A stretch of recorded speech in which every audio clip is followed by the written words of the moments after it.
Sekarang kita masuk materi bab 2 tentang kinematika ya.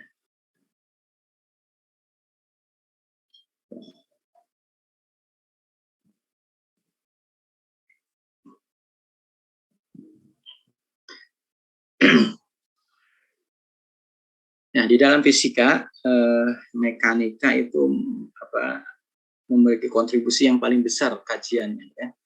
Jadi sekitar 80% dari fisika itu isinya mekanika ya. Ketika bicara fluida ada mekanika fluida. Ketika kita bicara tentang gerak ada mekanika dan sebagainya. Jadi hampir 80% isinya fisika itu mekanika. Kita bicara tentang muatan gitu ya, muatan bergerak ya mekanika juga isinya. Oleh karena itu maka yang pertama kali karena mekanika ini kan awal penemuan fisika itu mekanika ya, Newton itu. Jadi Newton itu orang yang pertama kali memformulasikan fenomena alam. Itulah kenapa Newton itu kalau di fisika sampai sekarang gitu ya, meskipun banyak sekali temuan-temuan hebat setelah itu ada Einstein dan yang lainnya gitu ya, masih menempatkan Newton itu sebagai ilmuwan fisika nomor 1 ya. Jadi kalau di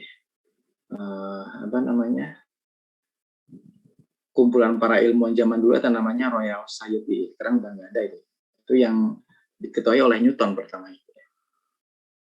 Jadi Newton itu kenapa dikenal sepanjang zaman itu ya kehebatannya karena itu manusia pertama itu yang memformulasikan fenomena alam dalam bentuk persamaan matematika. Sebelum itu kan banyak bukan ilmuwan namanya, sebelum itu namanya filsuf ya. Jadi kalau filsuf itu kan mendeskripsikan alam itu ya dengan kalimat yang sangat panjang. Mungkin dia cerita tentang 1-2 fenomena itu bukunya bisa 1000 halaman seperti itu ya. Nah, tapi ternyata satu terobosan baru dilakukan oleh Newton yang mengerti satu fenomena alam ya. Ada benda jatuh ya, dasar itu apel itu jatuh, kemudian dia bisa memformulasikan kaitan antara jatuhnya apel itu dengan penyebab jatuhnya ya, jatuhnya apel dengan penyebab. Oleh karena itu maka Newton itu merupakan ilmuwan fisika yang terhebat sepanjang masa itu ya.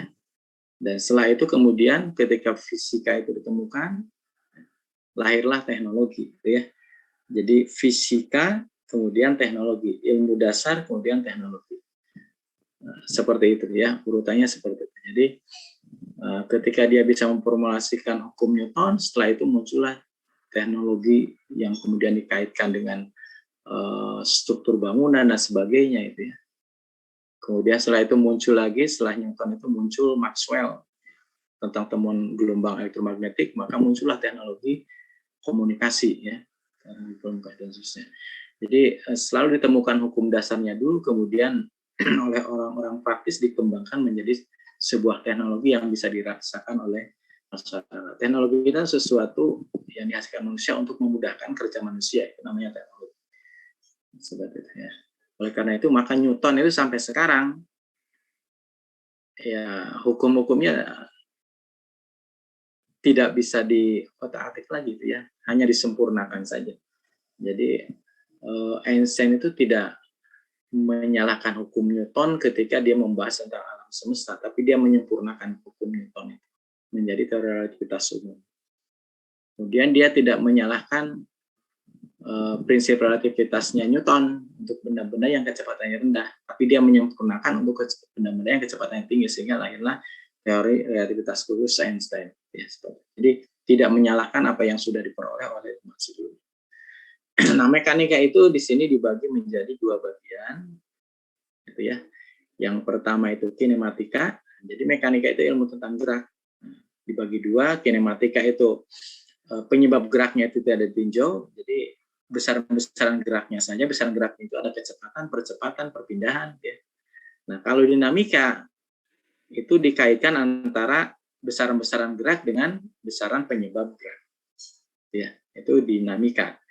Nah, besaran penyebab gerak itu kan gaya, ya. Kemudian besaran-besaran geraknya itu ada percepatan, kemudian kecepatan, perpindahan. Seperti itu.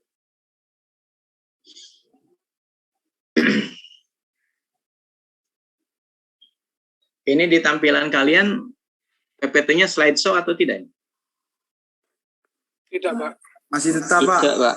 Oh, nggak pindah Masih ya? slide pertama. Oh, gitu. Oh, ini harus gini berarti. Harus gini ya, bisa kelihatan ya? Sudah, Pak. Ini slide kedua ya. Ya, saya harus kedua, slide ketiga. Nah, yang jelas di dalam gerak itu satu hal yang harus kita tentukan terlebih dahulu itu adalah titik acuan. Ya, gerak sebuah benda dikatakan bergerak dan geraknya punya makna jika kita gerak tersebut dikaitkan dengan satu titik acuan atau titik referensi. Jadi kita tidak bisa menyebutkan seorang berjalan dengan kecepatan misalkan 10 km per jam. Gitu ya. 10 km per jam. Nah, itu belum tepat juga. Kenapa? Karena kita tidak tahu orangnya itu berjalan di atas tanah atau berjalan di atas kereta. Ya. Keretanya bergerak. Seperti itu. Jadi ketika kita menyatakan gerak sebuah benda, maka satu hal yang tidak boleh dilupakan itu adalah kita harus menyertakan kerangka acuan atau titik referensi.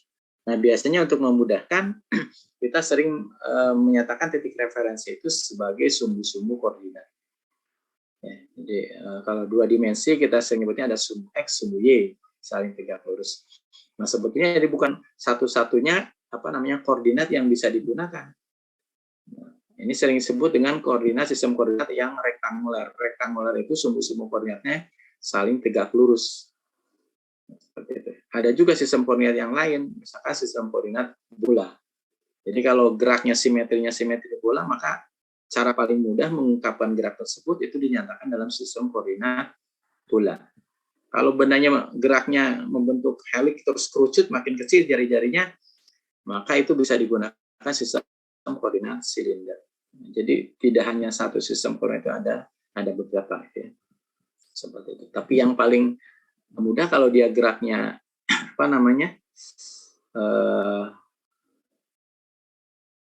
tidak membentuk curve ya, atau buat kurva hanya parabola, mungkin bentuk parabola masih bisa kita gunakan sistem koordinat kartesian atau sistem koordinat rektanguler. Seperti itu.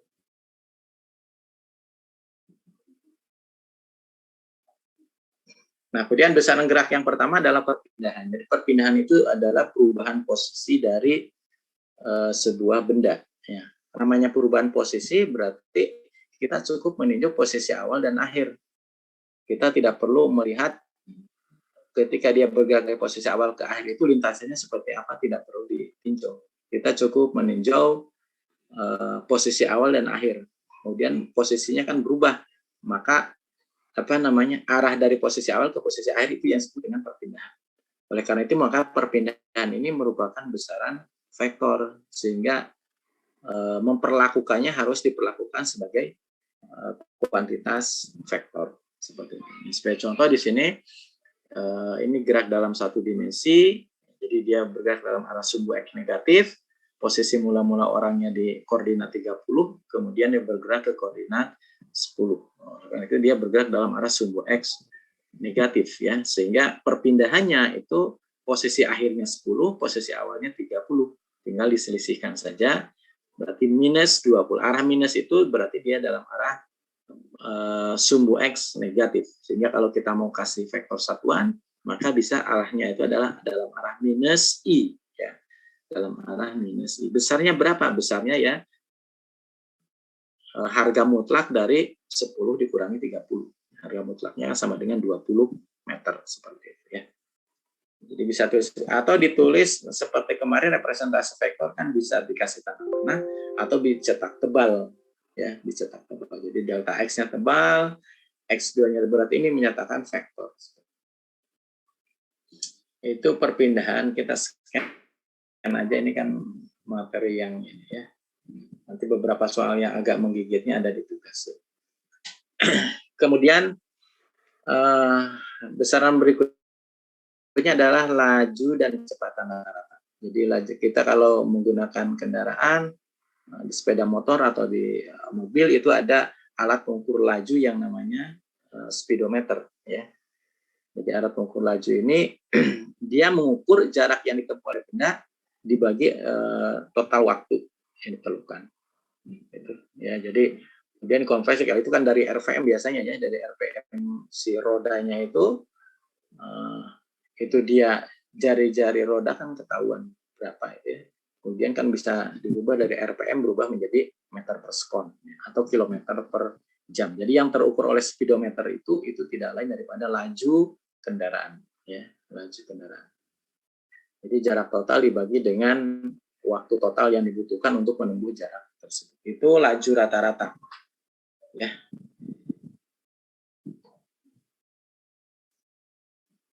Nah, ini ada satu soal sederhana. Jadi silakan kalian coba kerjakan.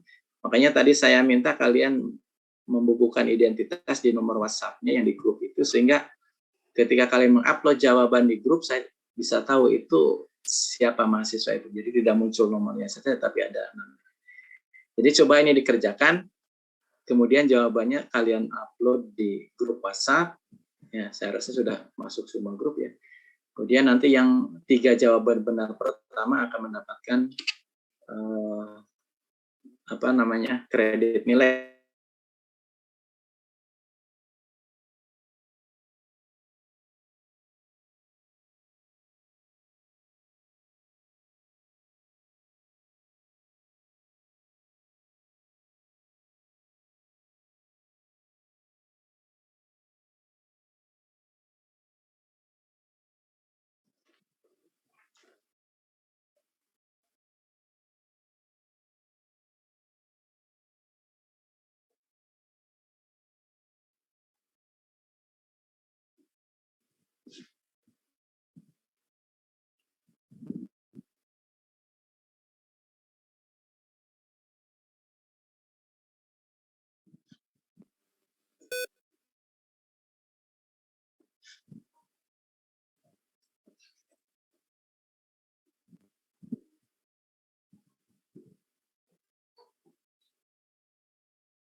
Oke, sudah pada bisa ya? Kita lanjutkan.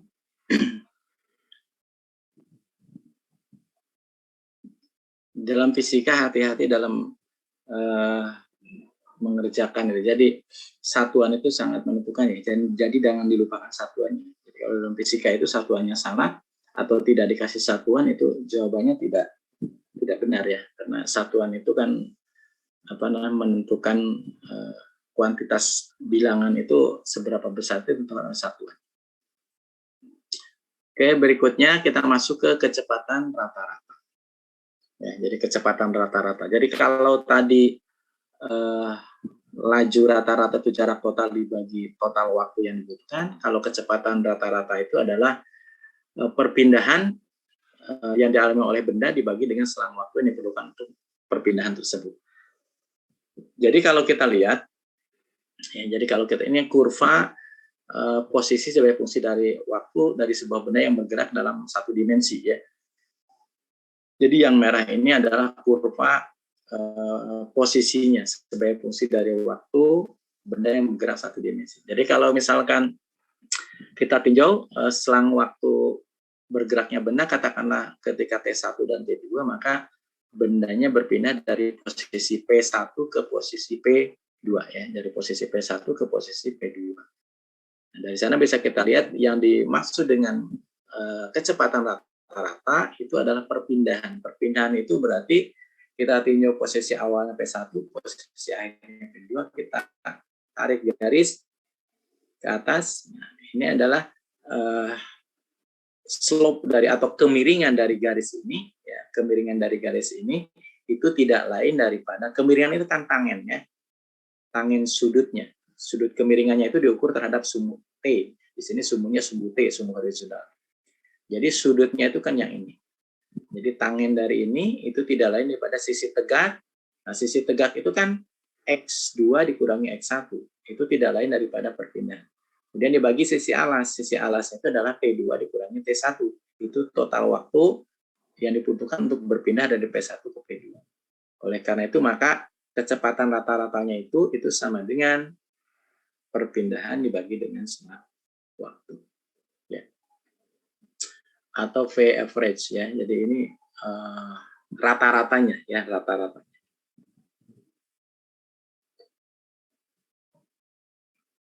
Kemudian ada rata-rata, ada sesaat. Jadi kalau rata-rata itu ditinjaunya untuk total selang waktunya, ya posisi awalnya di mana, posisi akhirnya di mana, ukur perpindahannya, bagi dengan selang waktunya itu kecepatan rata-rata. Nah, kalau kecepatan saat itu berarti itu sebetulnya sama saja dengan kecepatan rata-rata, tapi delta T-nya itu kecil sekali. Ya, selang waktu untuk berpindahnya itu kita hitung untuk selang waktu yang pendek. Kalau tadi kan T2 min T1 kan panjang, bisa kan T1-nya 1 detik, T2-nya misalkan 5 detik. Jadi selisihnya 4 detik, itu sesuatu yang lama. Nah, kalau perpindahannya itu diukur untuk selang waktu yang sangat singkat, singkatnya seberapa besar? Singkatnya itu infinitesimal. Ya, infinitesimal itu segimana? Pokoknya dia mendekati 0. Ukurannya apa mendekati 0? Kalau dikuadratkan, itu bisa diabaikan. Itu namanya infinitesimal. Jadi bilangan infinitesimal itu bilangan sangat kecil. Kecil apa? Kalau dikuadratkan nilainya bisa diabaikan terhadap bilangan sebelum dikuadratkan. Itu namanya infinitesimal. Atau sering ditulis kalau di matematika, di kalkulus, itu limit delta T menuju 0. Ya. Jadi limit delta T menuju 0 dari kecepatan rata-rata. Jadi kecepatan saat itu adalah limit delta T menuju 0 dari kecepatan rata-rata. Nah, dalam matematika perubahan yang sangat kecil itu diganti yang tadinya delta menjadi D. Ya. Jadi dx, dt. Kalau delta itu perubahannya besar, tapi kalau dx itu perubahan x yang sangat kecil. Perubahan x yang sangat kecil. Jadi dx, dt. Jadi ini hati-hati kalau yang ini delta x per delta t, cara membacanya gitu ya. Ini delta x per delta t. Jadi limit delta t menuju 0 dari delta x per delta t itu sama dengan dx dt. Jadi ini bukan dx dibagi dt, bukan ya. Cara membacanya tidak boleh keliru. Jadi kalau delta X per delta T betul, tapi kalau ini bukan dx per dt, tapi dx dt atau ddt dari X. Artinya turunan X terhadap waktu. Ya. Turunan X terhadap waktu. Jadi itu cara membacanya, bukan pembagian ini ya.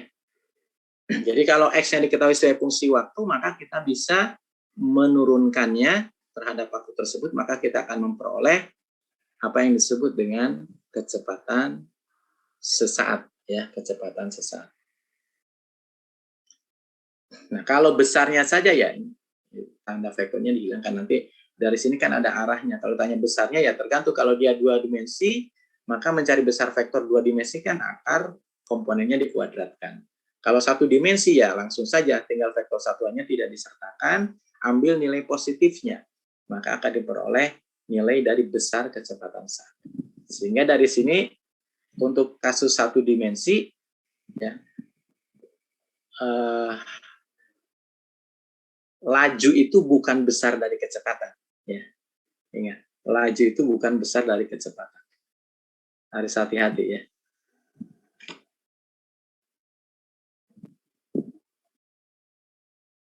Nah, sekarang bagaimana kalau itu dinyatakan dalam sebuah kurva? Jadi kalau kita lihat, untuk melihat kecepatan saat itu seperti apa sih kalau kita diberikan kurva posisi sebagai fungsi dari waktu. Ini kurvanya masih yang tadi ya.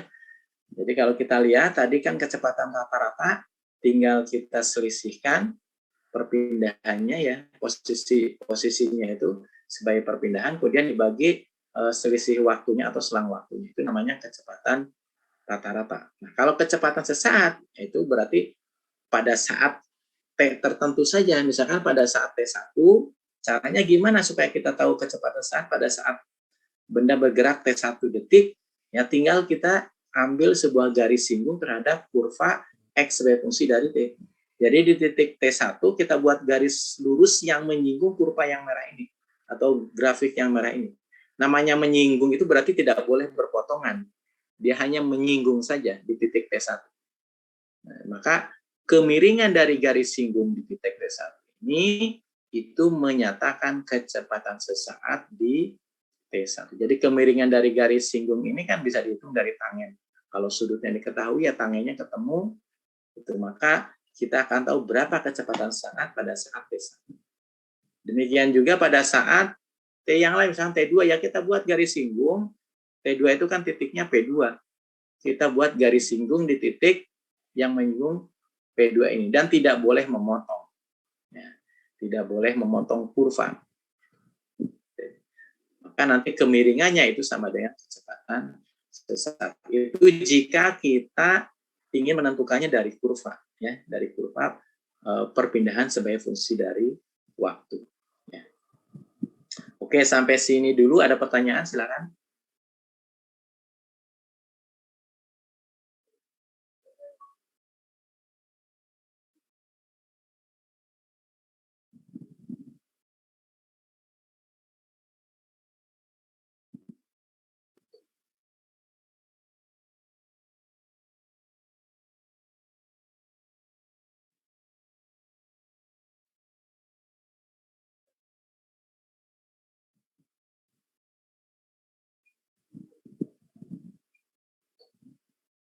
Oke, baik. Kalau tidak ada, kita lanjut. Nah, sekarang dari grafik ini ya. Dari grafik ini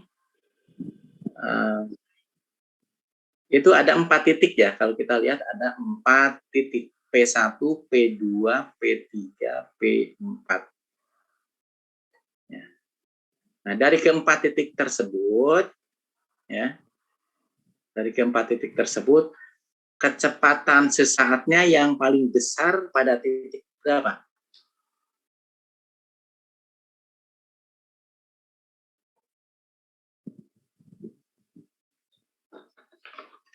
P3, Pak. Di P3. Kenapa titik P3?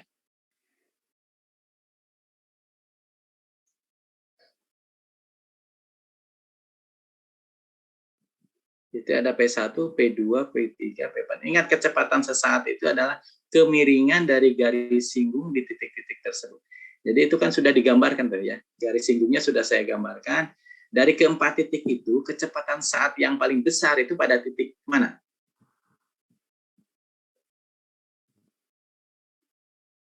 P2, Bapak. Titik P2. Kenapa titik P2?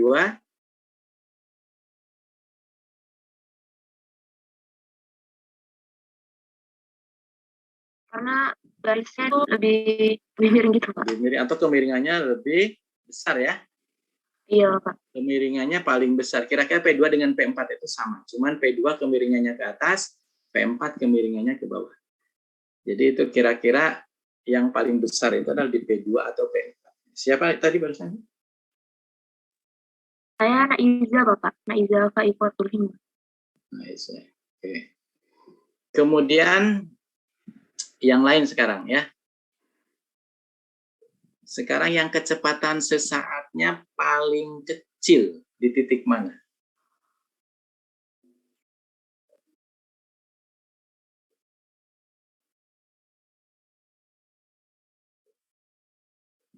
P1, Pak.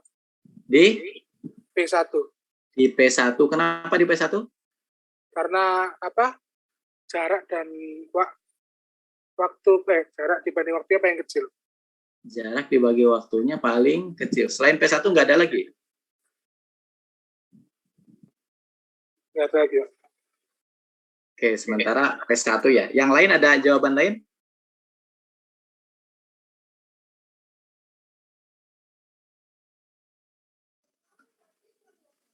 P3, Bapak. Di P3. Di P3 kemiringannya berapa?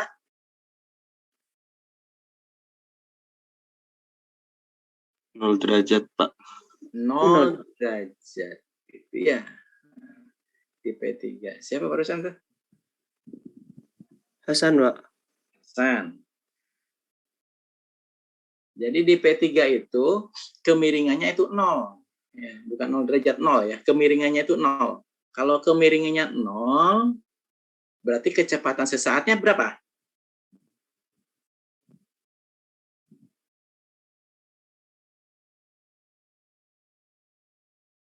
Ingat, kecepatan saat itu sama dengan kemiringan garis singgungnya. Kalau kemiringan garis singgungnya 0, berarti kecepatan saatnya 0. 0. Berarti di titik P3 bendanya Berhenti sesaat. berhenti sesaat, gitu ya. Jadi ingat, ini kurva ini bukan potret benda sedang bergerak, tapi ini adalah kurva posisi fungsi dari waktu. Jadi geraknya itu dalam satu dimensi ya. Jadi kalau kita lihat P1, dari P1 itu ke P2 itu kecepatannya bertambah ya. Karena kecepatan saat di P2 lebih besar di P1. Jadi gerak dari P1 ke P2 itu gerak yang kecepatannya berubah semakin besar.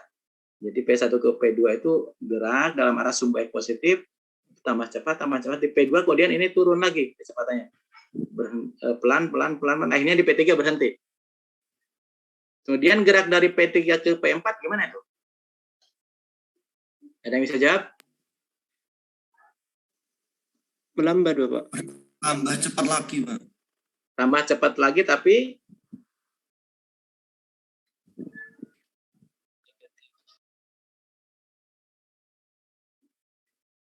ingat, kemiringan P3 itu positif negatif?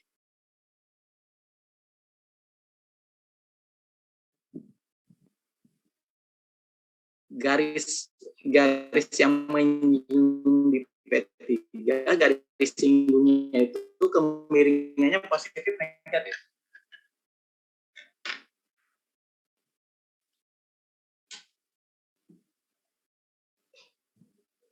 Harus saya pasang dulu ini.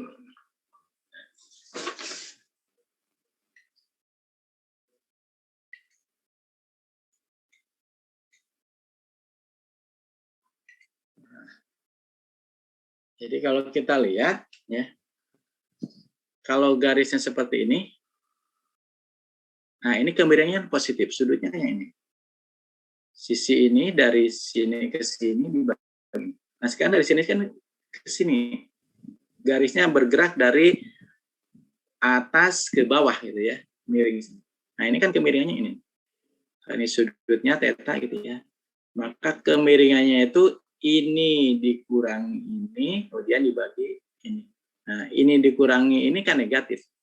Jadi negatif. Negatif itu maksudnya dia di bawah sumbu mendatar. Jadi sudut itu selalu dihitung positif terhadap sumbu mendatar, kemudian berlawanan arah jarum jam. Ya. Jadi kalau dia di bawah sumbu mendatar tapi searah dengan putaran jarumnya berarti dihitung negatif. Jadi tetanya di sini negatif, tangennya akan negatif.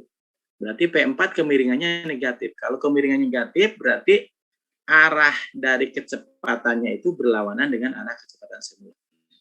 Jadi kalau kita lihat dari P1 itu dipercepat ke P2, kemudian lambat di P3 diam, kemudian setelah itu bendanya bergerak lagi tapi tidak maju, tapi mundur ke belakang dalam arah sumbu X negatif.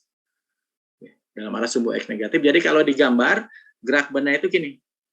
Ini ada sumbu X gitu ya. Dalam arah sumbu X, bendanya itu bergerak ke sini, dipercepat. Nah, ini P1, ini P2. Nah, di P3 ini dia diam. Kemudian bendanya mundur ke belakang. Kemudian inilah P4. Nah, jadi gerak bendanya sebetulnya seperti itu ya. Di dalam sumbu satu dimensi dia bergerak dipercepat, kemudian setelah nyampe P2 diperlambat, diam di P3, kemudian setelah itu mundur ke belakang ke titik P4. Seperti itu ya. Oke, sampai sini ada pertanyaan dulu, silakan.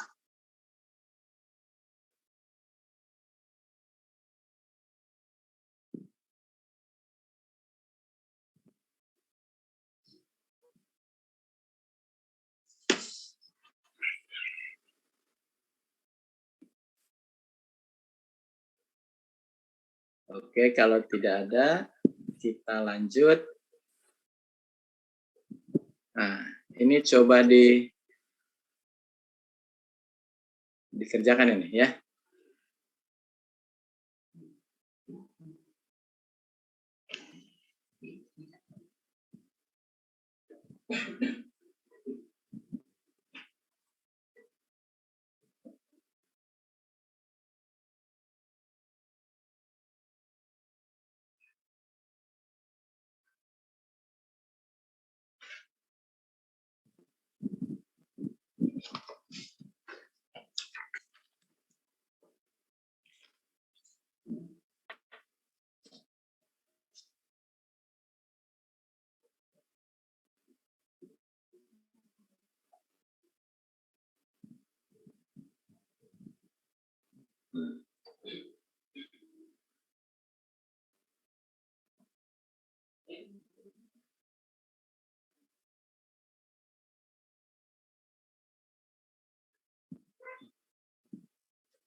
Ya,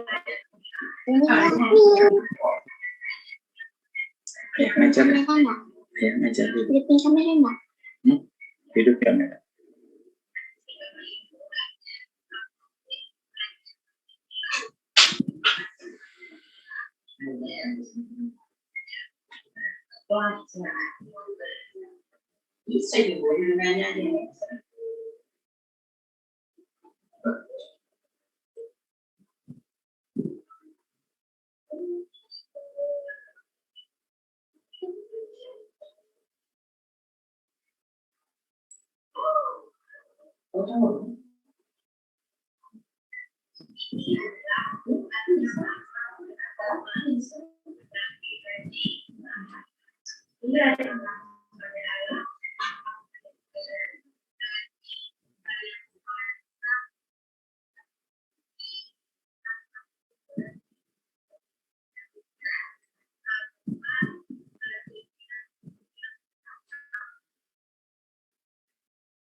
Oke,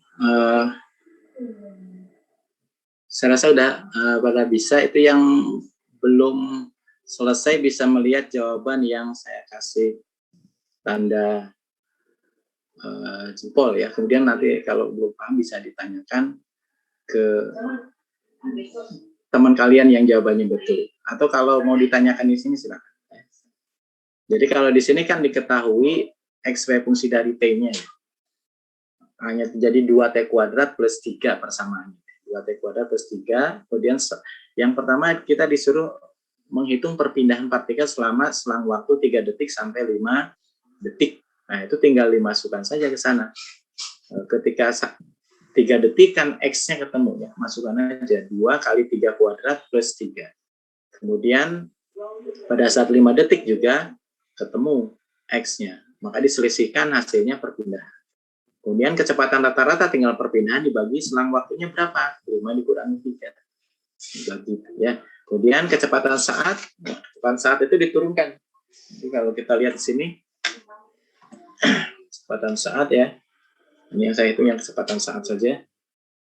Di bagian yang C, nah ini kan X sebagai fungsi dari T-nya diketahui 2T kuadrat kemudian plus 3.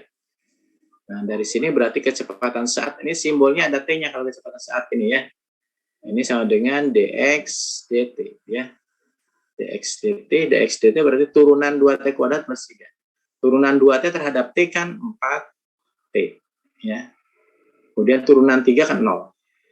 Nah, kemudian dimasukkan pada saat T-nya berapa di sini? T-nya sama dengan 5 detik ya.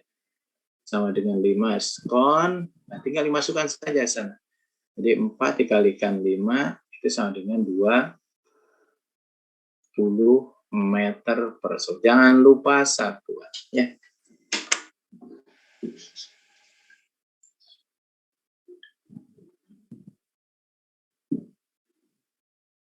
Oke, itu. Sekarang yang sudah 2 kali. Nanti maksimal yang sudah betul 3 kali gak usah ikut jawab dulu ya. Jadi yang baru betul 2 kali, saya masih kesempatan sekali lagi. Oke, kita lanjutkan. Atau ada pertanyaan dulu, silakan.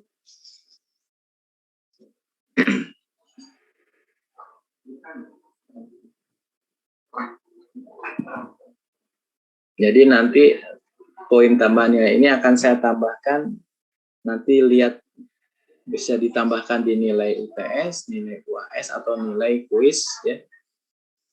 Kalau tugas sebagian besar biasanya bisa, dan tugasnya nanti kita kelompok saja.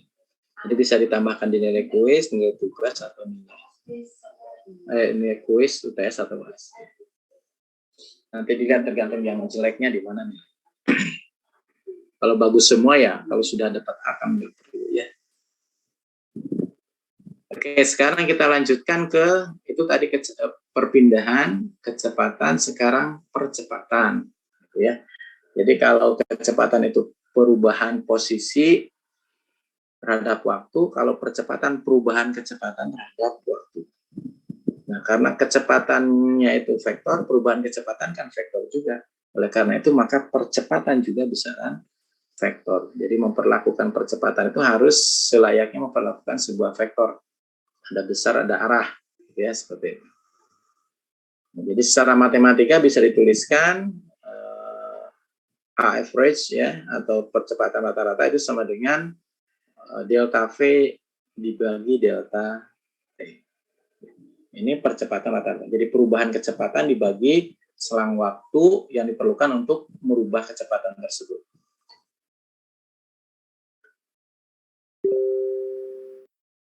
Oke, nah sekarang ini pertanyaan konsep ya. Jadi ini lisan saja. Nomor 3, jika kecepatan sebuah benda sama dengan 0, apakah berarti percepatan benda tersebut juga 0? Yang A dulu, siapa yang bisa jawab? Ya, silakan. Nah, ini saya ada yang lesen, saya lihat dulu ya.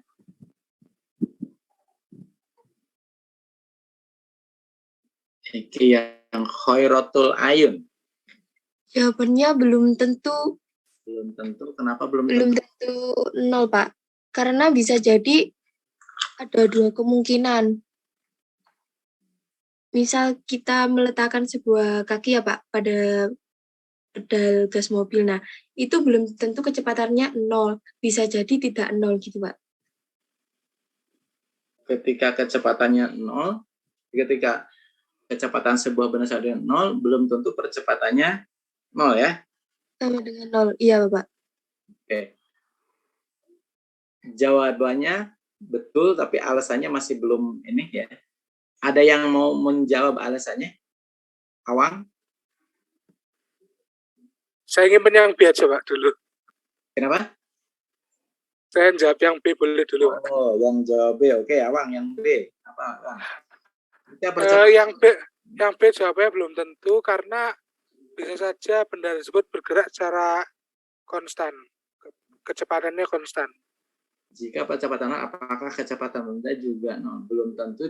Bisa saja kecepatan benda itu konstan. Karena kalau sebuah benda bergerak dengan kecepatan konstan, percepatannya pasti 0. Oke, ya.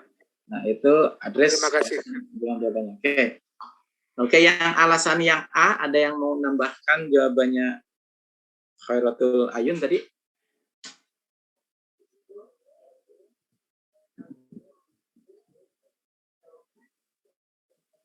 Permisi, Pak. Ya, siapa ini? Surawarti Rabani. Mungkin karena jika benda hendak bergerak itu kecepatannya masih 0, tapi percepatannya sudah tidak 0, Pak. Sudah tidak 0. Atau benda ketika mau berhenti, dari sesaat sebelum berhenti ke berhenti. Sesaat berhenti percepatannya Itu bukan 0, tapi kecepatannya 0, tapi percepatannya bukan 0, Pak. Contoh yang paling mudah misalkan apa? Saat itu tadi, Pak, mobil yang kecepatannya 0, lalu pedalnya diinjak, Pak. Itu percepatannya sudah tidak 0 ya? Iya. Oke. Oke. 80% ya. Jadi sebagai contoh yang paling real itu misalkan kalau kita melempar benda vertikal ke atas. Ya, kalau kita lempar benda vertikal ke atas, nah gerak benda itu kira-kira gimana tuh kalau kita lempar vertikal ke atas? Geraknya gimana? Ekspresikan gerak bendanya itu gimana? Vertikal ke atas dilempar itu, kita lempar batu vertikal ke atas, gerak dari batu itu kira-kira gimana?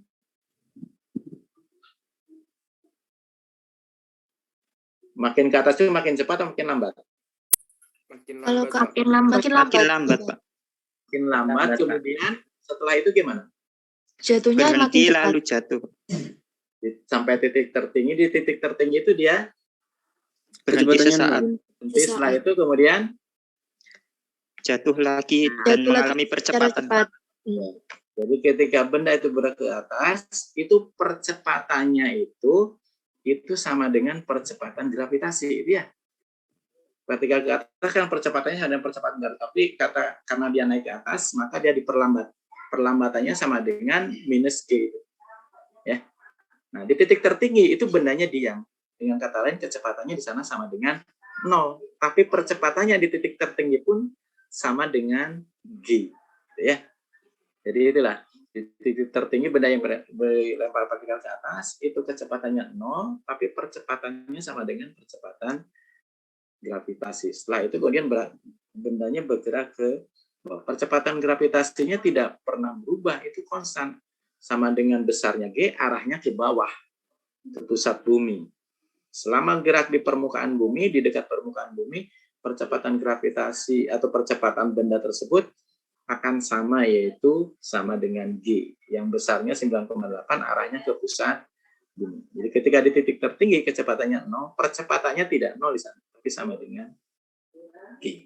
Nah, kalau benda bergerak di permukaan bumi horizontal misalkan, nah itu terjadi ketika benda itu diperlambat dan sesaat sebelum berhenti, kemudian saat berhenti itu kecepatannya sudah 0, tapi percepatannya masih belum 0. Ya. Kecuali berhentinya sudah lama. Nah, itu kecepatannya sama dengan percepatan sama dengan 0. Seperti itu. Ya. Jadi betul jawaban tadi yang Qurratu Ayun itu jawabannya belum tentu. Secara umum bisa bisa sama, bisa tidak. Kalau dia berhentinya sudah lama, ya sama, percepatan dengan percepatannya sama dengan 0. Tapi kalau sesaat berhenti, ya, itu kecepatannya 0, tapi percepatannya belum 0, ya, seperti itu. Itu yang contoh 3. Oke, kemudian kita lanjut. Nah, kalau tadi percepatan rata-rata, sekarang percepatan sesaat, ya, sama dengan yang kecepatan tadi, ya. Jadi kalau percepatan saat itu sama dengan percepatan rata-rata, tapi untuk selang waktu yang sangat singkat atau infinitesimal. Atau limit delta T-nya itu menuju 0.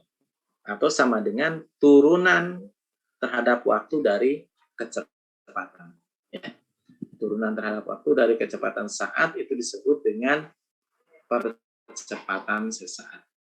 Atau turunan kedua terhadap waktu dari posisi sebagai fungsi dari waktu. Jadi bisa dv/dt atau d kuadrat x dt kuadrat. Kalau besarnya ya tinggalin, kalau satu dimensi biasanya besarnya hanya positif dan negatif, kemudian dipositifkan. Tapi kalau dua dimensi nanti besar dari percepatannya itu adalah akar dari komponennya dikuadratkan.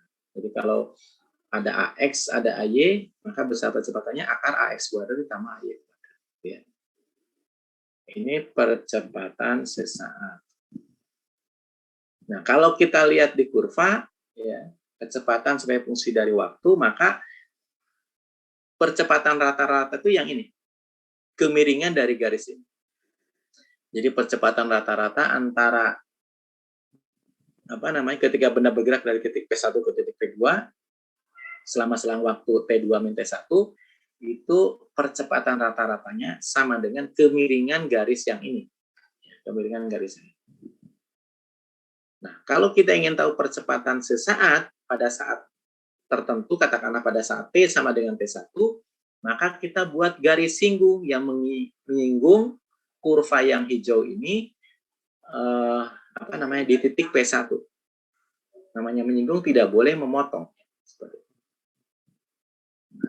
kemiringan dari garis singgung ini itu menyatakan percepatan sesaat dari benda di titik P1 atau percepatan sesaat dari benda pada saat T sama dengan T1.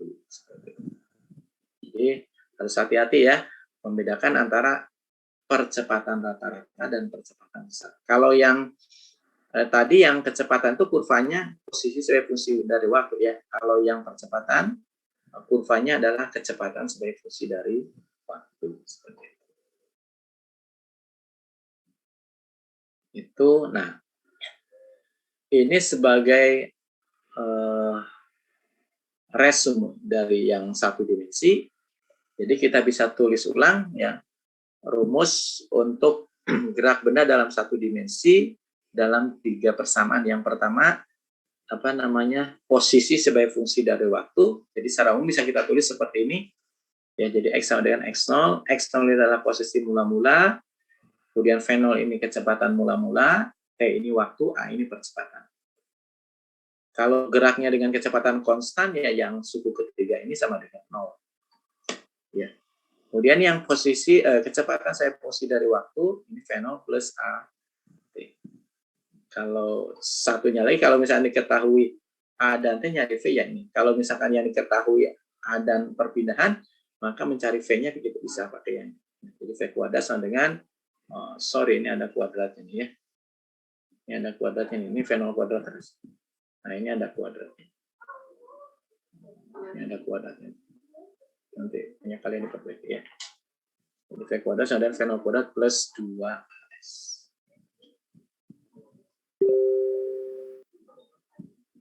Oke, yang ini.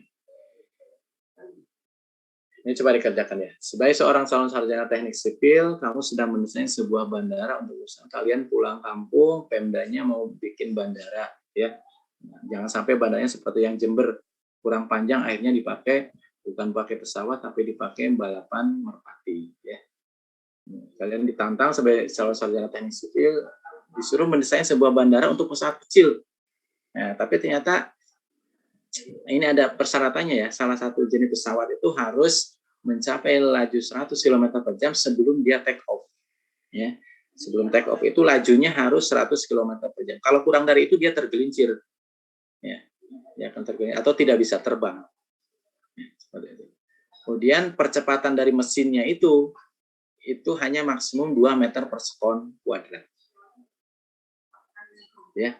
Kemudian yang A, jika panjang landasan pacu adalah 150 meter, pertanyaannya adalah dapatkah pesawat tersebut mencapai laju take off?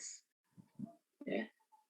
Kemudian yang laju take off itu maksudnya yang tadi ya 100 km per jam. Jadi kalau landasan pacunya 150 meter, apakah di ujung landasan itu kecepatannya itu bisa mencapai 100 km per jam atau tidak? Kemudian yang kedua, nah, kalau misalkan laju 100 km per jam itu tidak tercapai, itu kira-kira berapa panjang landasan pacu minimum yang dibutuhkan supaya persyaratan pesawat itu tersebut bisa terbang.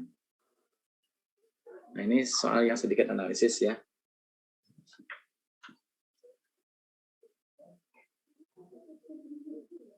Silakan dicoba dikerjakan.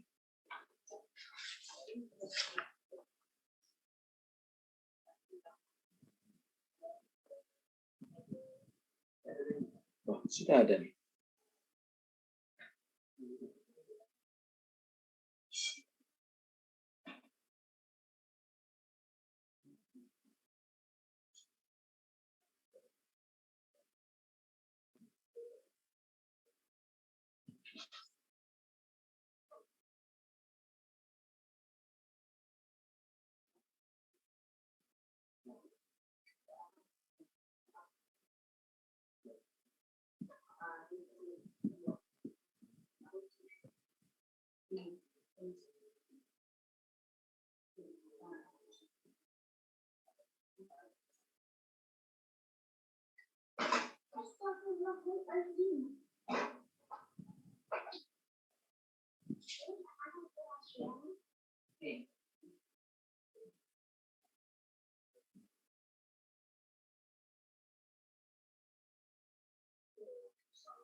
Oke, ini kalian ternyata masih banyak kurang teliti di satuan. Ya, harus hati-hati ya. Ini satuan di sini kecepatannya itu adalah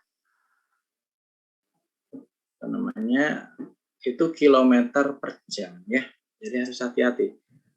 Jadi kalian harus konversi dulu sehingga satuannya itu satuan SI semua ya. Jadi sebagai contoh di sini itu percepatannya kan. Jadi kalau kita lihat yang A ya. Ini kan diketahui di ujung landasan itu VT-nya itu katakanlah gitu ya. Ini kan 100 km per jam. Jadi ini kalian harus ubah dulu ke meter per sekon. Ya, jadi 100.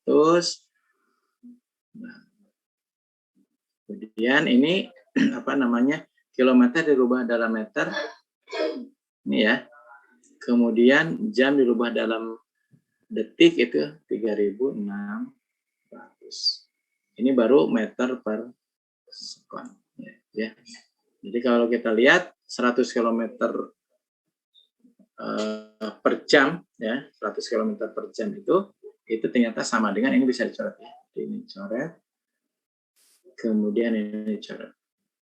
Jadi tinggal 1000 dibagi 36 meter per sekon. Nah, kemudian ini kecepatan take off ya, kecepatan take off. Nah, kemudian kalau misalkan kita ingin tahu ya berapa kecepatannya di ujung landasan, kalau panjang landasannya hanya 150 meter ya kita hitung ini kan 2 meter per sekon. Kemudian yang A, kalau misalkan X-nya itu atau delta X boleh ya. Delta X-nya itu adalah 150 meter. Nah, coba kita hitung kecepatannya di ujung landasan. Ini kan pakai ini aja. Ya, V kuadrat. Ini kecepatan mula-mula pesawatnya kan 0. Ya. Kemudian 2 dikalikan percepatan dikalikan delta X. Nah, jadi dari sini kita lihat kecepatannya berapa ya. Jadi ini 0, kemudian ini kan 2, kemudian A-nya itu 2, kemudian delta X-nya itu adalah 150. Jadi kalau kita lihat di sini ini kan sama dengan 600 ya. Ini sama dengan 600. Ingat ini meter kuadrat per sekon kuadrat ya. Karena V kuadrat. Sehingga V-nya itu akar dari ini. Akar dari 600 itu sama dengan 10 akar 6 ya. 10 akar 6 meter per sekon. Ini kalau dihitung, ini kurang dari apa namanya? Kurang dari 1000 per 36. Atau kurang dari 100 km per jam. Dan ini lebih kecil dari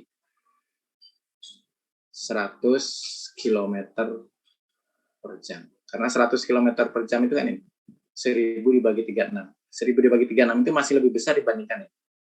Nah, sehingga kalau kita paksakan ya, panjang lintasannya 150 meter atau panjang landasan pacunya, maka di ujung landasan si pesawatnya masih belum memiliki daya angkat. Sehingga dia akan tergelincir, kemudian masuk kalau di ujung landasannya sawah ya masuk ke sawah gitu. Seperti itu. Kemudian karena ini tidak memenuhi syarat, berarti kan si landasannya harus diperpanjang. Landas pacu. Minimumnya berapa ya? Minimumnya berapa itu berarti di ujung landasan pacunya itu harus sama dengan kecepatannya ini. Ya, sama dengan 1000 per 36.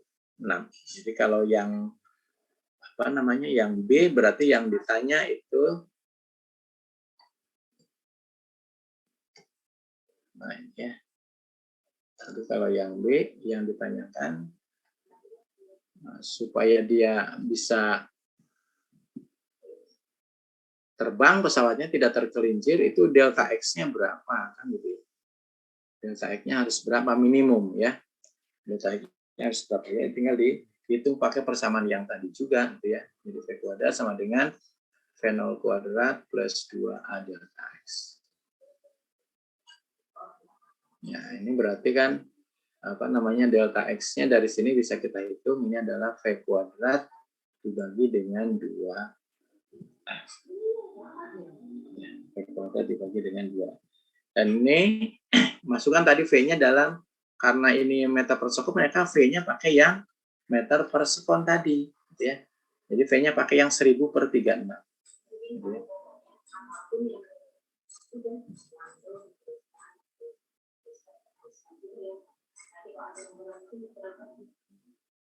Jadi yang ini adalah 1000/36. Ya. Kemudian ini dikuadratkan.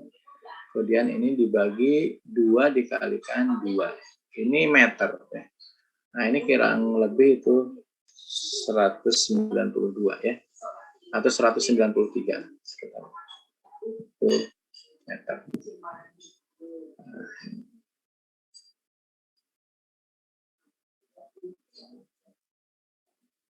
Jadi landasan pacunya itu minimal harus 193 meter. Kalau lebih ya nggak apa-apa, cuman kalau lebih kan ya buang-buang material aspalnya itu ya. Seperti itu. Jadi biasanya kan itu sudah dihitung sedemikian rupa sehingga efisien ya antara kebutuhan dengan ekonomi dalam pembangunan landasannya itu kan dihitung betul. Secara ekonomi ya harus untung ya. Oke itu ya.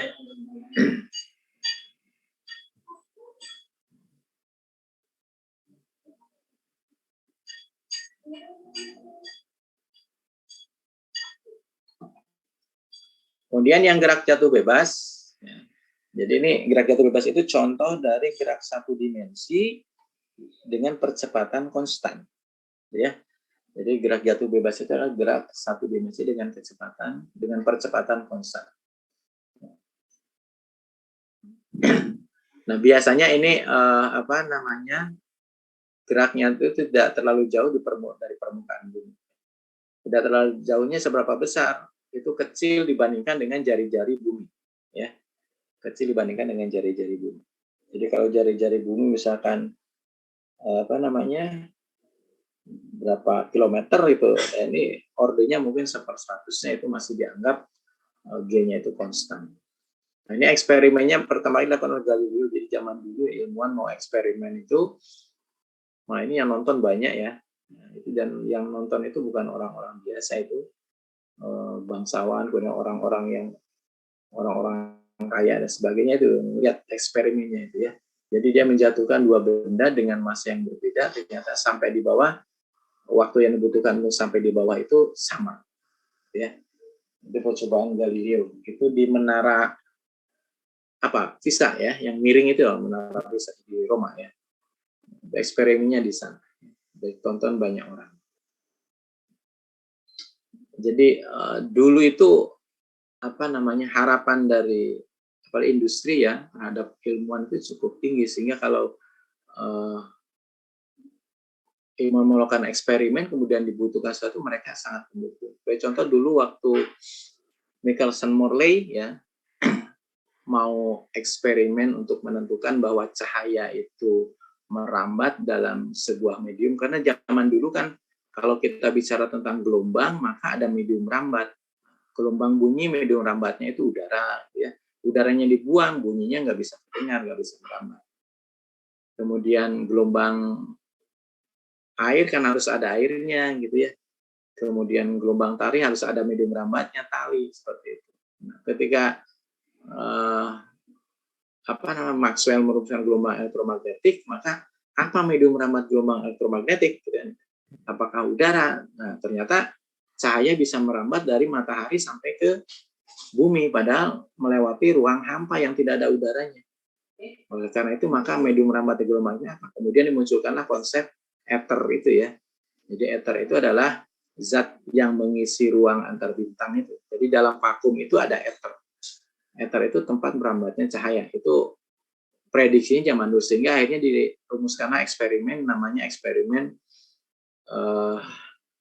disebutnya terkenalnya Michelson-Morley karena ilmuannya Michelson dan Morley. Nah, melakukan eksperimen, tapi karena eksperimennya itu optik itu nggak boleh ada getaran sekecil apapun. Maka pada saat eksperimen dilakukan kan tempat penelitian di pusat kota ya. Zaman itu baru saja revolusi industri. Nah, jadi pada saat eksperimen itu semua mesin di kota itu dimatikan, tidak ada yang beroperasi. Industri semuanya dihentikan. Kemudian dilakukan eksperimen selama beberapa hari. Ya, ternyata dari eksperimen itu secara umumnya saja cahaya itu ketika merambat melalui searah dengan aliran ether dengan tegak lurus aliran ether, nah itu tidak ada beda kecepatannya. Oleh karena itu maka ether itu sebetulnya tidak ada, ya tidak ada. Jadi saat itu sudah orang tidak lagi membicarakan lagi tentang ether. Atau tanpa konsep ether pun kemudian gelombang elektromagnetik teknologinya bisa dikembangkan, ya, bisa alat transportasi dan sebagainya. Ya. Nah, itu Galileo pun sama. Jadi ketika eksperimen ditonton banyak orang, diapresiasi banyak. Sekarang banyak ilmuwan yang kecampur-campur politik, ya. Jadi hasil risetnya bisa dibeli. Nah, kemudian ini kalau misalkan kita 2 dimensi ya sama saja sebetulnya, ya. 1 dimensi, 2 dimensi, cuman ruangnya ditambah lagi variabelnya. Yang tadi cuman X, sekarang ditambah Y kalau 2. Kalau mau 3 ya tambah lagi Z. Gitu ya, seperti itu. Persamaannya ya sama saja. Persamaan kinematikanya kuncinya cuma 3 itu. Posisi, kecepatan, kemudian hubungan kecepatan dengan perpindahan. Jadi 3 persamaan ini, tinggal dimensinya ditambah saja. Kalau tadi variabelnya cuma X, tambah lagi Y kalau 2 dimensi. Kalau 3, tambah Z. Jadi memahami gerak kinematika 1 dimensi, itu secara otomatis kalau itu paham, maka yang 3 dimensi juga paham. Seperti itu, ya. Nah, ini contoh yang paling populer di guru SMA itu gerak 2 dimensi itu adalah gerak peluru. Gitu ya.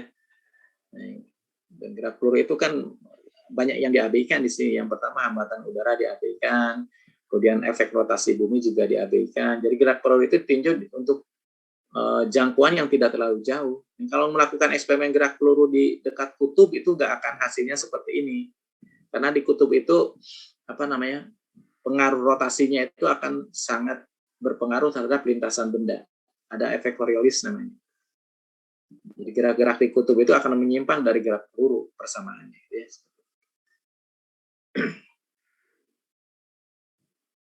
Kita eksperimen bandul sederhana gitu ya, ada bola digantung pakai tali. Nah, kalau dilakukan di kutub itu hasilnya akan nyimpang gitu ya. Karena ada gaya Coriolisnya dominan. Nah, ini biasanya kita sering membedakan gerak peluru itu ditinjau dalam dua tinjauan, yaitu sumbu X dan sumbu Y. Sumbu X itu gerak dengan kecepatan konstan.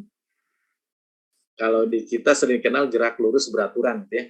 Meskipun saya belum menemukan buku teks referensinya itu yang bisa didefinisikan sebagai gerak lurus beraturan. Nah, biasanya kalau di buku teks itu hanya uniform motion gitu ya, gerak seragam dengan gerak yang tidak seragam, istilahnya gitu saja. Atau gerak dengan percepatan konstan. Jadi istilah gerak lurus beraturan, gerak lurus berubah beraturan itu hanya ada di Indonesia seperti itu, di buku-buku Indonesia. Jadi biasanya kalau di buku teksnya itu gerak dengan kecepatan konstan, gerak dengan percepatan konstan, gitu aja. Kemudian di Indonesia kan menjadi gerak lurus beraturan itu yang kecepatannya konstan, yang percepatannya konstan, gerak lurus berubah beraturan, seperti itu. Ya. Jadi kalau dicari istilah bahasa Inggrisnya nggak ada gitu ya. Nah, jadi kalau kita lihat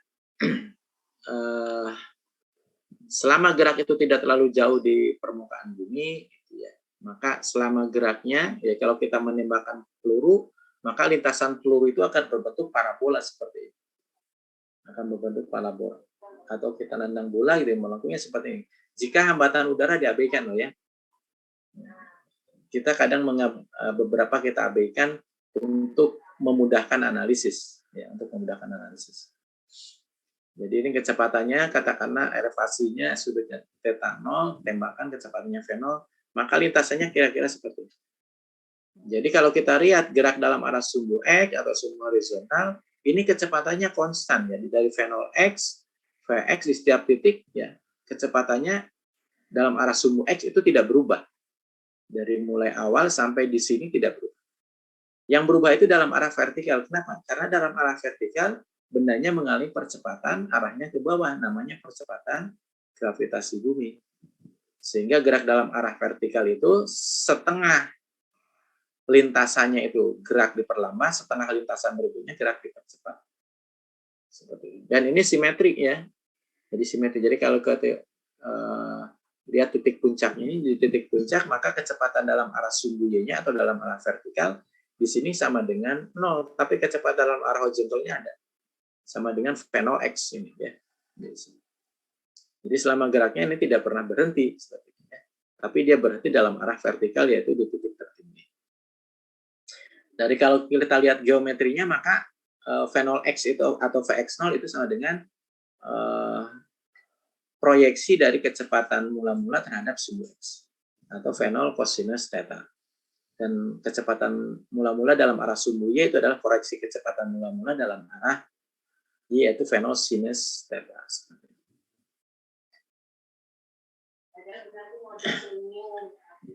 Kemudian gerak parabola itu hanya ditinjau sesaat setelah benda tersebut ditembakkan, kemudian bergerak di udara sampai dia menumbuk di bawah sini.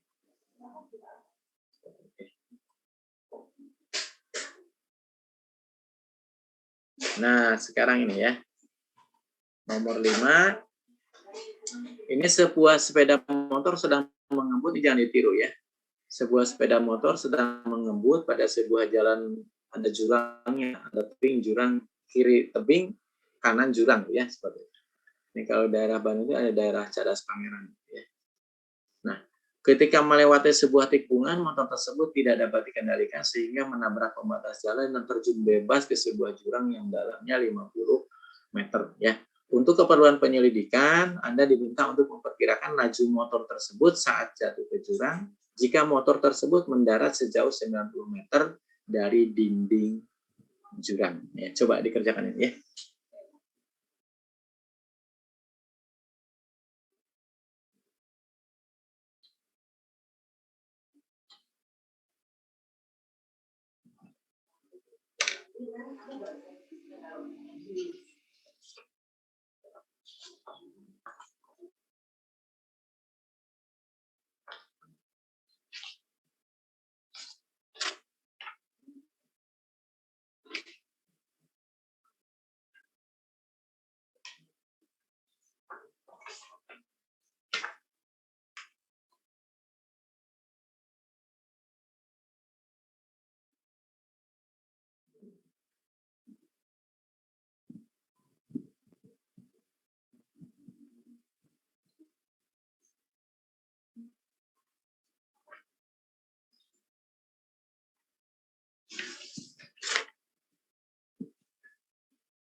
Cepat-cepatnya ada.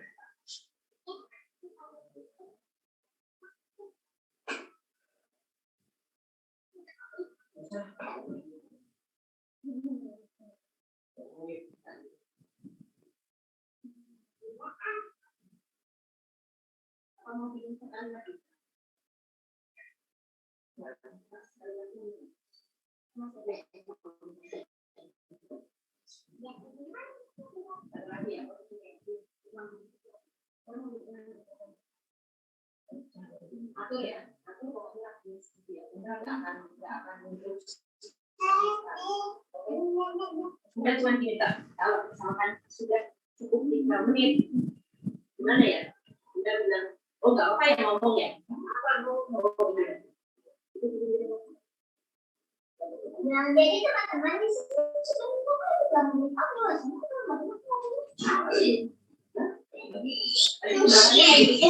nggak sampai 2 menit tadi yang hanya udah ini yang agak lama ini naruh kaki dia masuk juga gitu tapi nggak mau.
Oke, ini jedanya.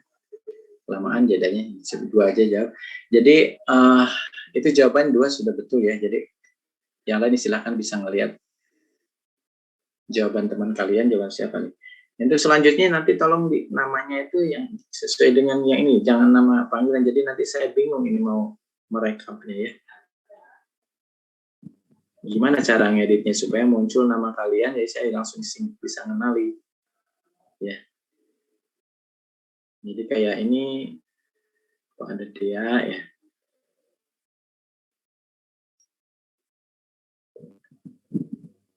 Jadi nanti yang ini dikasih nama ya. Gimana caranya? Itu yang nomor 5. Jadi nah ini satu lagi nih. Ini lisan aja nih ya. Seorang anak duduk pada sebuah gerobak yang bergerak ke kanan dengan kecepatan konstan seperti ditunjukkan pada gambar A misalnya. Ya. Anak tersebut mengulurkan tangannya dan melemparkan apel vertikal ke atas. Jadi tangannya diulurkan, kemudian apelnya dilemparkan ke atas. Dari sudut pandang yang sendiri dia melemparkan.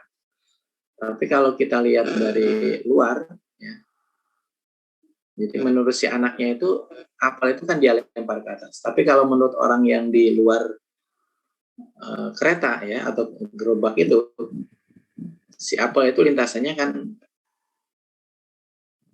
gerak lurus seperti itu ya, gerak lurus. Nah, kemudian pertanyaannya adalah kalau selama geraknya tersebut si gerobaknya itu selalu konstan kecepatannya, jadi setelah si apel itu dilemparkan, gerobaknya tetap melaju ke depan dengan kecepatan konstan, kemudian hambatan udara itu diabaikan, maka pertanyaannya adalah di manakah apel tersebut akan jatuh? Yang pertama itu apakah jatuhnya di belakang gerobak, atau di gerobak, atau di depan gerobak. Oke, Khairatul Ayun. Iya, Pak, izin menjawab. Silakan. Itu ada mendaratnya di gerobak. Karena apel yang dilemparkan ke depan itu otomatis akan mendarat di gerobaknya yang sedang bergerak secara konstan. Kenapa? Itu, Pak, karena apel yang dilemparkan itu bakalan otomatis akan mendarat di gerobaknya itu sendiri yang sedang bergerak secara konstan. Ya, kenapa?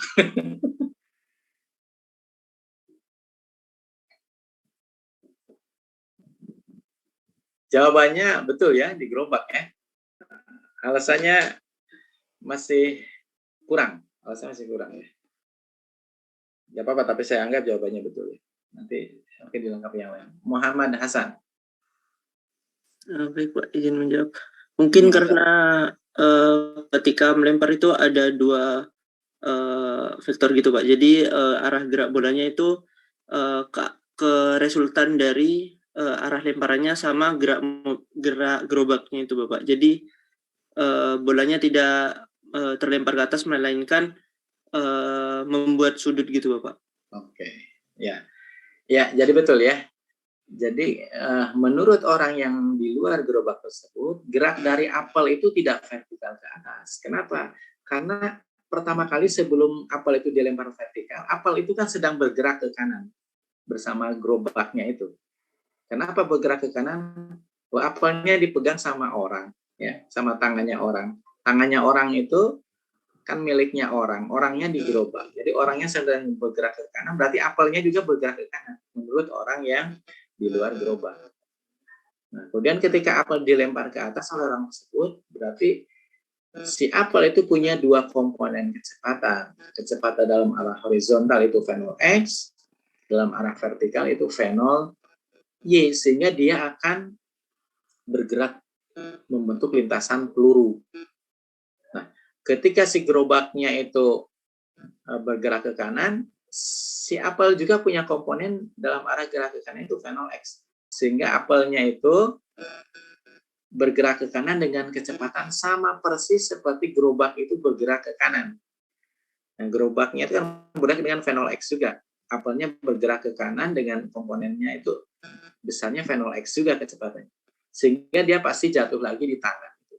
Karena kecepatan dalam arah horizontalnya sama antara orang tersebut dengan apel. Jadi ketika dia jatuh, ya jatuhnya di tangan lagi. Tidak akan di belakangnya, tidak akan di depannya. Itulah kenapa kalau misalkan kita naik mobil bak terbuka misalkan gitu ya. Nah, kemudian di belakang kita lompat ke atas. Jangan terlalu tinggi yang penting ya. Lompat ke atas, jatuhnya itu nggak akan di luar mobil gitu ya. Jatuhnya tetap di bak mobil itu. Nah, karena ketika kita lompat itu kita punya komponen kecepatan yang sama dengan kecepatan mobil. Nah, selama mobilnya tidak dipercepat, kecepatannya konstan. Tapi kalau mobilnya dipercepat, ya kita jatuh di belakang mobil. Oke, itu ya.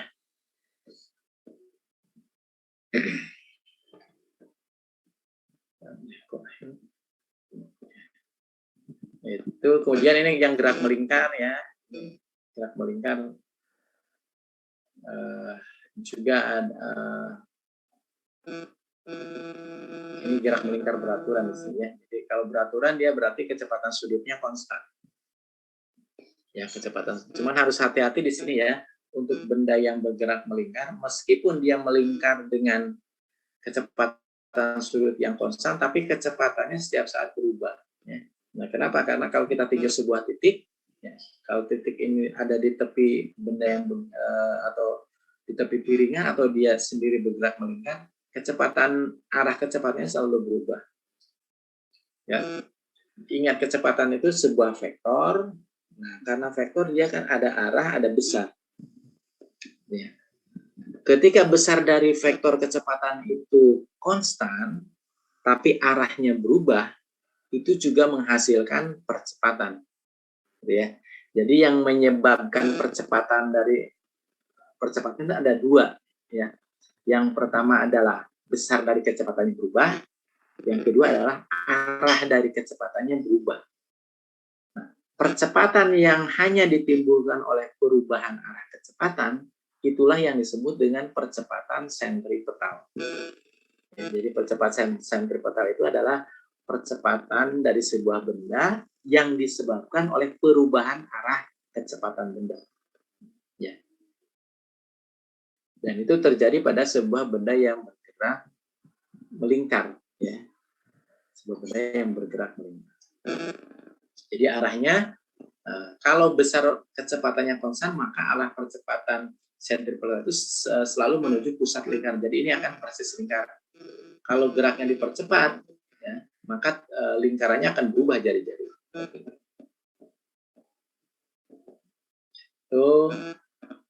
Kemudian kaitan antara besaran-besaran linear dengan besaran sudut dinyatakan oleh. Jadi sebagai contoh di sini kecepatan linear kaitannya dengan kecepatan sudut seperti V sama dengan omega dikali R, di mana omega adalah kecepatan sudut, yaitu perubahan sudut dibagi dengan selang waktu untuk berubah.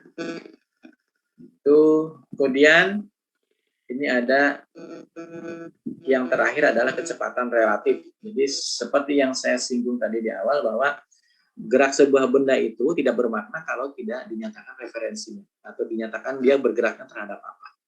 Nah, sebagai contoh misalkan kita di dalam kereta, ya, keretanya sedang bergerak dengan 100 km per jam. Kita bergerak di dalam kereta berjalan ke searah dengan laju kereta, arah gerak kereta 10 km per jam. Jadi kita merasa berjalan di gerbong kereta itu 10 km per jam. Tapi orang yang melihat kita dari luar kereta, tinggi rel, dia melihat kita berjalan dengan kecepatan 10 km ditambah kecepatannya kereta, yaitu 100. Jadi 110 km per jam. Seperti itu. Nah, jadi gerak itu selalu relatif terhadap kerangka acuan. Kalau kerangka acuan kita itu adalah kereta, maka kita bergerak dengan kecepatan 10 km per jam. Tapi kalau kerangka acuannya itu adalah tanah atau rel kereta, itu kecepatan gerak kita itu adalah 110 km per jam. Ya. Nah, sekarang kita akan tinjau sini kecepatan relatif. Jadi kalau misalkan diketahui kecepatan sebuah benda terhadap kerangka T, ya, misalkan ini kita ingin menghitung kecepatan, biasanya disimbolkan dengan 2 indeks di sini, ya. Jadi indeks pertama itu menunjukkan bendanya, indeks kedua menunjukkan kerangka acuan. Jadi kecepatan P terhadap E, ya, itu sama dengan kecepatan P terhadap T ditambah kecepatan T terhadap E. Lihat indeks yang terapit itu hilang nanti, ya. Kalau dijumlahkan ini yang terapit kan T di sini. Ini ada T, ada T, ada T. Jadi ini kan sama nih. Ini akan hilang sehingga tinggal yang tidak sama, P dengan E. Ya. Jadi sebagai contoh tadi yang kereta tadi, kecepatan orang terhadap tanah itu sama dengan kecepatan orang terhadap kereta ditambah kecepatan kereta terhadap tanah. Gitu ya. Contohnya itu. Jadi kecepatan orang terhadap kereta terhadap rel misalkan, ya, terhadap rel itu sama dengan kecepatan orang terhadap kereta ditambah kecepatan kereta terhadap rel. Jadi indekanya di tengah diapit sama, udah hilang jadi PA. Ya. Nah, contoh di sini. Jadi kalau kita lihat ini kecepatan sebuah perahu. Kecepatan sebuah perahu bot pada air diam itu adalah VBA. V-nya bot, A-nya itu air, ya. VBA sama dengan 2 meter per sekon. Supaya perahu tersebut melakukan perjalanan ke utara, nah, lihat arahnya, ya, ke utara secara tegak lurus, ya, secara langsung melintang tegak lurus sungai. Nah, maka kan kita harus mengarahkan perahu tersebut ke arah hulu, ya, ke arah hulu sungai. Nah, kalau kita langsung mengarahkan tegak lurus, itu perahunya nanti hanyut. Jadi dia akan menyeberang pada titik yang tidak tegak lurus dengan titik ketika dia berangkatnya. Supaya dia bisa melintas secara tegak lurus sungai tersebut, melintang secara tegak lurus, maka dia harus mengarahkan ke arah hulu atau melawan aliran airnya itu. Nah, kita disuruh mencari berapa sudutnya, ya, berapa sudut arah kecepatannya itu supaya dia bisa melintang sungai tersebut secara tegak lurus. Ini sederhana, silakan dicoba.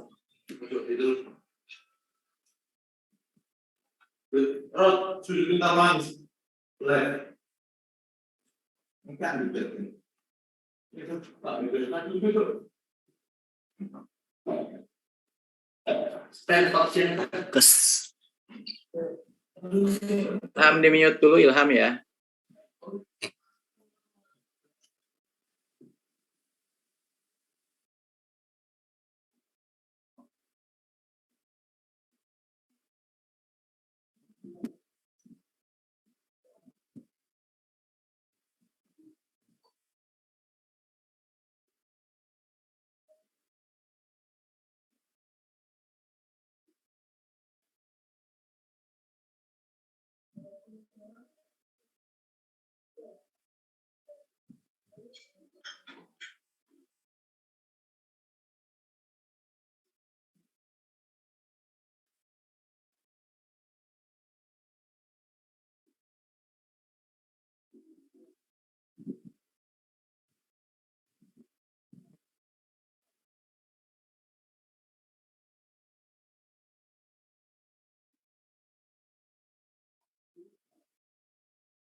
Lihat geometrinya saja ya, nomor 7 lihat geometri.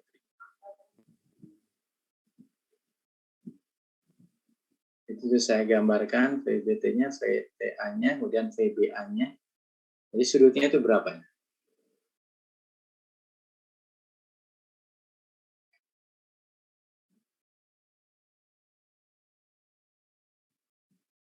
Dinyatakan dalam arkus saja tidak apa-apa, nggak perlu dihitung sampai nilainya sekian derajat.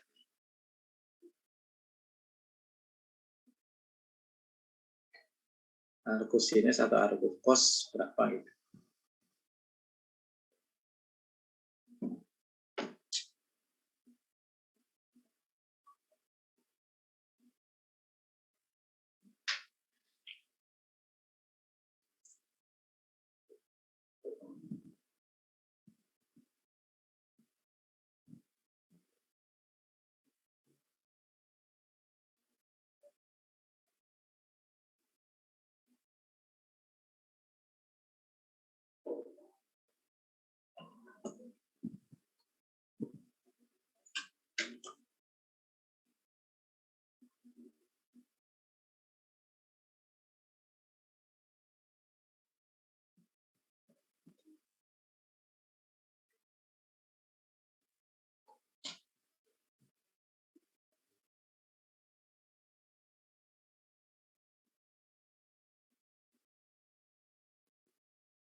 Oke, sepertinya bingung, nggak ada yang.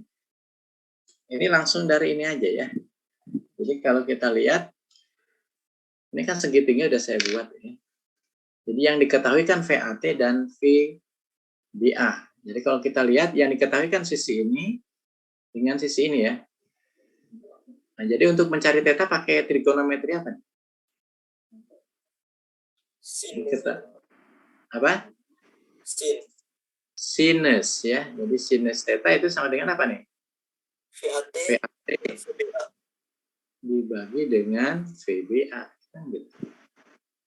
Atau sama dengan PAT-nya itu diketahui 1,5 dibagi dengan 2 atau sama dengan 3/4. Jadi berapa sudutnya? Ya arcus itu ya, atau sinus inverse. Ya. Sinus inverse dari 3/4. Udah gitu. Di perahu tersebut harus diarahkan pada sudut sinus inverse 3/4 ke arah hulu ya. Nah, kalau sudutnya seperti itu, maka dia akan sampai di seberangnya tuh di sini, di titik ini. Secara tegak lurus. Tapi kalau sudutnya lebih kecil dari ini, dia akan hanyut sedikit. Sehingga mungkin jatuhnya nanti di sini nyampainya. Nah, kalau sudutnya lebih besar dari itu, jadi dia akan ke arah hulu sedikit, mungkin nyampainya di sebelah sini.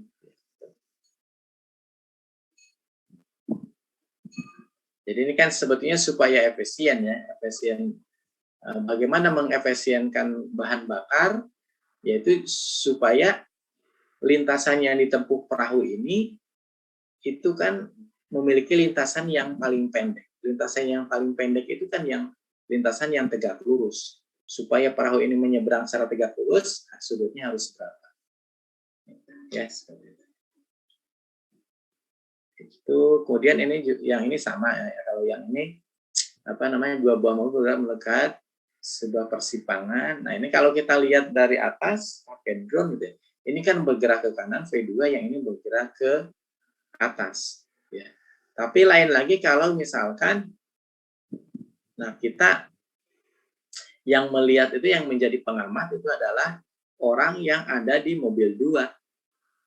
Ya, orang yang ada di mobil 2. Bahwa menurut orang yang ada di mobil 2, kecepatan dari V1 itu arahnya tidak ke sana. Jadi kalau kita gambar, menurut orang yang di mobil 2, maka kecepatan V1 relatif terhadap mobil 2, berarti yang kecepatannya adalah V1 terhadap 2. Jadi 1 itu miliknya bendanya, 2 itu milik kerangka acuan. Jadi kecepatan mobil 1 relatif terhadap mobil 2 itu sama dengan ya kecepatan mobil 1 terhadap tanah, misalkan seperti ini. Kemudian ditambah kecepatan tanah terhadap mobil 2. Kan seperti itu ya. Nah, tapi kan yang bergerak itu bukan tanahnya, tapi mobil 2-nya. Berarti kalau dibalik ini jadi minus. Jadi kecepatan 1 terhadap tanah itu sama dengan atau minus ini kecepatan mobil 2 relatif terhadap tanah. Nah, ini misalkan V2 terhadap tanah boleh ya. V1 terhadap tanah boleh. Nah sehingga karena seperti ini maka gerak mobil itu ya, gerak mobil 1 menurut pengamat atau menurut orang yang ada di mobil 2 dia tidak ke sana arahnya, tapi yang ini lintasannya. Jadi yang ini V1-nya, V1T. Nah, kemudian apa namanya? Dikurangi V2T. V2T kan ke kanan. Berarti kalau ke kiri ini adalah minus V2T. Minus V2. Nah, sehingga V12 itu yang ini. Nah, ini adalah V1. Nah, jadi menurut orang yang ada di mobil 2, gerak mobil 1 itu arahnya ke sini. Bukan ke atas sini. Bukan ke atas, tapi arahnya ke sini. Dan orang di mobil 2 kan merasa dia diam. Inilah yang menghampiri ke sini. Ya, ini yang menghampiri ke sini. Karena V1 dengan V2 besarnya sama, maka berapa besar V12? Ya, V12 kalau kita lihat dari sana, besarnya berarti ini akar V1T kuadrat ditambah V2T kuadrat. Ya. Atau sama dengan akar, sama-sama 10, ini 10 kuadrat ditambah 10 kuadrat. Sama dengan 10 akar 2. Ya. Meter per sekon. Nah, seperti itu.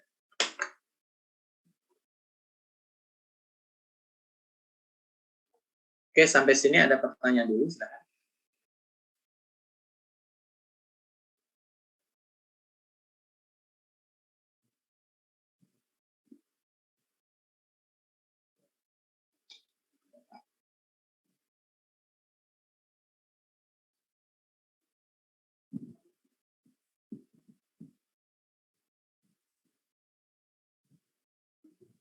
Baik, kalau tidak ada, jadi materinya untuk bab 2 ini itu sampai ya. Jadi pengayaannya nanti kalian bisa, ini ada beberapa soal yang sedikit tingkat kesulitannya dari contoh-contoh yang ada di barusan itu ya, saya tingkatkan sedikit. Ada berapa soal ini? Ada 8 ya. Ada 8 soal. Nah, ini silahkan dikerjakan secara kelompok. Saya sudah bagi kelompoknya. Saya senang karena responnya kalian cepat sekali, ada langsung bikin grup tiap kelompoknya. Jadi saya senang ya, semangat seperti itu. Jadi silakan ini kerjakan secara diskusi ya. Ya bisa ini kalau sekarang capek ya bisa besok atau pas ini hari Minggu misalkan kan kalian bisa. Yang jelas nanti harus dikumpulkan paling lambat minggu depan sebelum kuliah berikutnya. Gitu ya. Jadi saya harapkan setiap anggota dari tiap kelompok itu semuanya berkontribusi. Gitu ya. Jadi paham apa yang dikerjakan oleh kelompoknya itu. Jadi ngerti semua yang kerjakan tuh. Yang penting ngerti yang dikerjakan. Itu belum belum ngerti bahwa itu benar ya. Jadi yang ditulis itu paham semua. Ya, maksudnya paham semua. Jadi saya harapkan nanti mungkin ada koordinatornya tiap kelompok. Ya. yang mengkoordinir bagaimana cara mengerjakan tugas tersebut, apakah dibagi masing-masing, misalkan mengerjakan satu, ada yang mengerjakan dua, karena kan kebanyakan 5 ya tiap kelompok, kecuali kelompok terakhir itu ada 6, soalnya ini ada 8. Atau satu dikerjakan bareng-bareng, diskusi seperti itu. Tapi yang jelas kalau misalkan dibagi, nanti terakhir dia didiskusikan dulu sebelum itu dijadikan sebagai jawaban dari kelompok, gitu ya. Seperti itu. Jadi semuanya harus paham yang dikirim ke jawaban yang dikirim ke saya itu merupakan jawaban yang keluar dari semua kelompok. Jadi semuanya sudah ngerti yang ditulis. Seperti itu. Jadi ini sengaja tugas ini bukan untuk saya tugas ini, jadi supaya kalian ada pengkondisian untuk tetap belajar sehingga apa yang barusan kita pelajari itu lebih melekat kalau kita mengerjakan beberapa aplikasi dari teori yang barusan kita pelajari. Saya rasa itu untuk kuliah malam ini. Sebelum diakhiri ada pertanyaan dulu, silakan.